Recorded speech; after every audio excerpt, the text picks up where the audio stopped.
Daily news hub میں خوش آمدید۔ 5 سالہ بچی کو زیادتی کے بعد قتل کرنے والے 2 مجرموں کو عبرتناک سزا سنا دی گئی۔ 2 ملزم جرم ثابت نہ ہونے پر بری، افسوسناک انکشافات۔ پاکپٹن این آئی انسداد دہشت گردی کی عدالت نے 5 سالہ بچی کو زیادتی کے بعد قتل کرنے والے 2 مجرموں کو 3 بار سزائے موت اور 31 لاکھ روپے جرمانے کی سزا سنا دی۔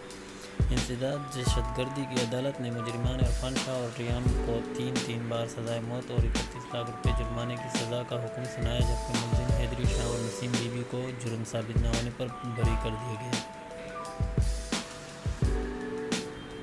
خیال رہے کہ پاکپٹن میں قبول تانے کی حدود میں 5 سالہ بچی کو 12 اگست 2017 میں زیادتی کے بعد قتل کر